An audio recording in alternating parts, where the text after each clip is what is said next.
Hey guys, we are gonna do the 5-way foam series. This is one of my favorite shoulder mobility series and also is really great about teaching what neutral spine is. My roller rolled away. So we're gonna use the 36-inch roller. This is important that it's a long one. The 36 is ideal. It typically matches all spines, so you're not gonna run into issues with it being a little too short. So I recommend getting this. I usually send a link out of some form, but the 36 is your go-to. It's also a great beginner roller because it's softer, so it's a little bit kinder. So what you're gonna do, you're gonna lay it down long like this. You're gonna put your tailbone, your butt on one end and your head on the other. You want your head to be supported. So in this position, we're gonna go butt, you're gonna lean back, make sure your head's on it. You don't want to be up here where your head's like hanging off the top or where your hips are off. That's why, again, the length of this is really important. So we're going to put it just so that way my head and tailbone are supported. This is called a 5-way foam series for a reason. There's 5 exercises we'll go through. The first one you're going to do is just passive. So you're going to lay here passive for about 30 seconds. The goal with this is to get your tailbone, check the gap between your low back to your head all the way flat to the roller. This is called neutral spine. So this is one of our ideal positions we're trying to get to in life is neutral spine. You'll notice probably when you lay down, most people want to arch up like this. You got this big old gap between the roller or there's a big space between your neck. The neck one, you just have to do your best to work on getting your chin down to keep neutral. You're naturally going to have a curve here. So that's okay. That's not going to get flat, but we want to work on low back getting flat. So you're gonna pull your belly button down into the roller. You're gonna pelvic tilt, engaging your core and pulling your rib cage down and flat. In this position, you're just gonna lay passive, stretching through your pecs, expanding out through your elbows, reach your fingertips out and away from you, and breathe. Take some deep breaths. After you hold this position, you're then gonna go into bear hugs first.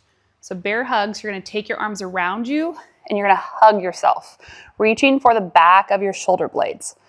In this position, you're then gonna take your elbows and pull them down towards your hips while holding on to yourself still.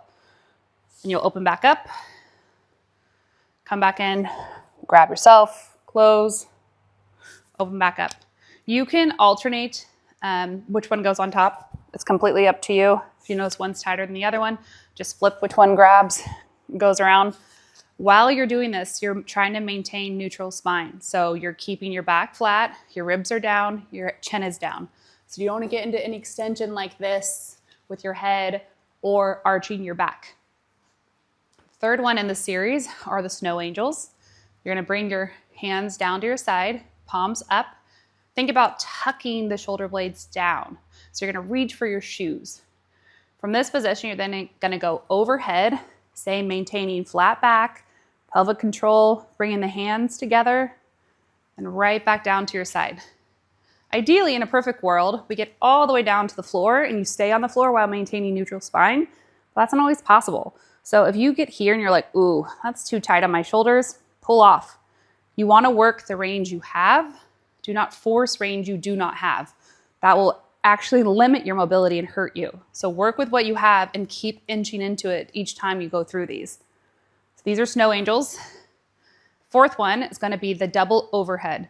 So you're going to go thumbs up by your side, extend and reach overhead, keeping your elbows straight. You really want to try to extend. Again, goal here is we get to the ground. Right back. Ease and smooth is what we're going for. We do not want to force any of these positions.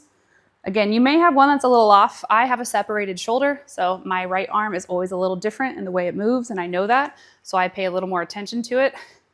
Note which one you catch if you want to lift your rib cage. My rib flare people, you're going to want to expand like this through the ribs by pulling them up and out. Really try to make sure you keep them down by controlling your breath. The last one in the series are the windmills. So now you're going to flip and do one at a time. When you come back, you cross in the middle. This one, you're really going to feel the stretch across the back, stretch across the front. The same idea, you're trying to work in the range you have while maintaining neutral spine. Don't force any of these. Nice and controlled. Once you're done, you go right back out to passive. and try to relax back into this. A lot of times when people are new with this, they get low back cramping. Their back starts to cramp here. Like, oh, that happens when you start to work towards neutral spine. Come off the roller if that does. Just roll off of it. Give yourself a second and then work back into it, okay? These are great for improving your shoulder mobility. If you have questions, let me know.